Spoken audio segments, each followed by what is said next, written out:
tutor. Este es mi video de presentación del concepto de cultura dentro del ámbito antropológico. Como primer punto y en primera medida podemos definir que para la mayoría de personas hoy en día el concepto de cultura tiene un significado muy diferente al del aspecto antropológico. Para una persona puede significar, por ejemplo, arte, saberes o creencias de la gente, eso puede significar cultura. Pero dentro de la antropología el ámbito o el concepto es más amplio. Es un concepto que está aplicado a ciertas formas de comportamientos propias del ser humano, lo que resulta en el aprendizaje de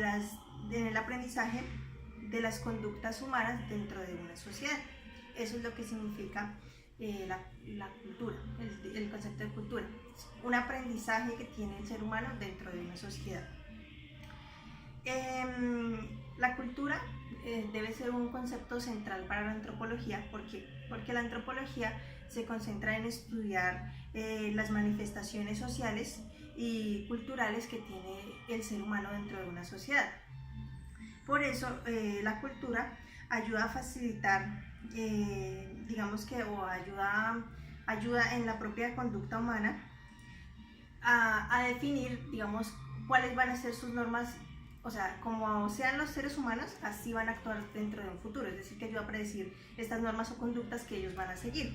Es decir, que mientras más se conozca de una cultura, dentro de una sociedad, que más se conozca dentro de esa cultura, más se van a predecir las normas que ellos vayan a seguir. También hemos podido ver que la cultura ha tenido una evolución, por decirlo así, a varias formas de pensar, por decirlo así. Tenemos los materialistas, que los materialistas decían que el hombre aprende las conductas o normas humanas para hacer cosas, por ejemplo, arte, lenguaje o costumbres o hábitos. Y también tenemos a los mentalistas que dicen que el hombre aprende cultura, no la puede aprender en su totalidad, pero lo que sí puede es seguir normas o conductas abstractas de conducta. También podemos ver que aunque ellas se diferencian, sí tienen cosas en común.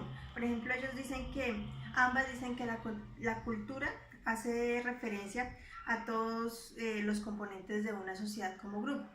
También que la cultura pasa de generación en generación. Esos son los aspectos que tienen en cuenta.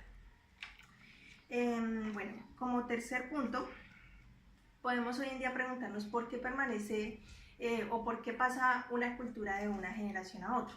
Es porque hoy en día las generaciones menores aprenden todo de las mayores, sus costumbres, sus conocimientos, y por esto pasa una cultura a través de una sociedad de una a otra. Esto se llama etnoculturación y esto permite que las generaciones menores se adapten a una vida social. Como último punto encontramos también qué conceptos o definiciones encontramos dentro de la cultura. Encontramos el relativismo cultural, que es cuando una cultura posee rasgos comunes, pero a la vez también tiende a ser diferente de otras. Un ejemplo que colocaba la literatura o la lectura es, por ejemplo, dentro de una sociedad existen los líderes, que los líderes pueden tener poligamia, que es tener varias mujeres a la vez, pero lo pueden hacer porque tienen el aspecto económico con que mantenerlas. Pero este término no aplica, aunque estén dentro de la misma sociedad, no aplica, por ejemplo, a los cazadores o a los leñadores, porque ellos no pueden tener las condiciones económicas para poder mantenerlas. Eso podría ser un concepto. También encontramos el etnocentrismo, que en el etnocentrismo es que yo considero mi cultura superior a las demás o mi forma de vida es superior a la de las demás.